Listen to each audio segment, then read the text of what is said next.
The kingdom of God is come near. Repent and believe the good news.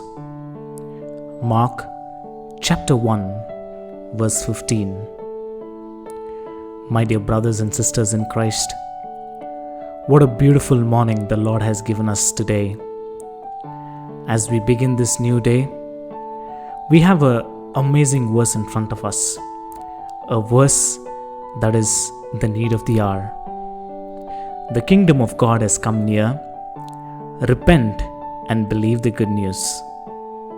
Yes, my dear friends, the coming of the Lord is not too far.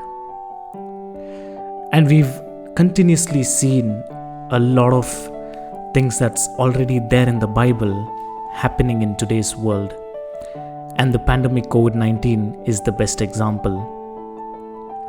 A best example to know and to believe that the second coming is very soon and is just round the corner. Now, as the kingdom of God is coming near, the Lord says, repent and believe the good news. We are all sinners in the world.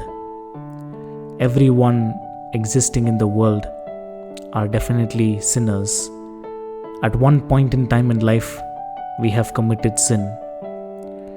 Without knowing or unknowingly, we have definitely fallen for sin. We've tried our level best to come out of the temptations and the sins that we are currently committed to, but we are so much taken and carried away by sin that how much ever we pray, how much ever we try, we are still not in a position to come out of that sin. My dear friends, if you are one among them, the Lord specially speaks to you this morning. The Lord says, repent and believe the good news. Today, you can ask the Lord, Lord, come into my heart. Cleanse me from all my sins. Wash me from your blood and make me a new person so that I will sin no more.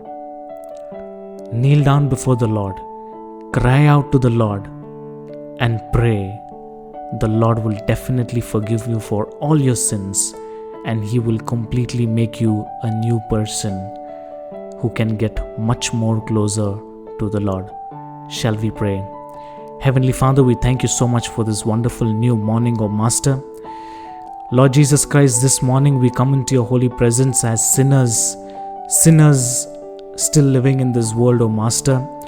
Lord, you died on the cross for our sins, O Master. Still, we've not realized the importance of your presence, of your grace and mercy and your mighty blessings in our lives, O Master. Lord, today we ask in Jesus' name that you forgive us for all our sins. Though we are praying many a times to come out of the sins, O Master, we're still not able to, O Master. But this morning, we pray in Jesus' name that you cleanse our bodies, you cleanse our hearts with your precious blood, and wash away all our sins that is there in our heart, O Master. Remove every single dirty thought that is running in our mind, and let us come closer to you. Let us get closer to you, much more closer to you, so that we can experience your presence, feel your blessings, and be a living witness to your kingdom and to await your second coming. Be with us in all that we do. In Jesus' name we pray. Amen.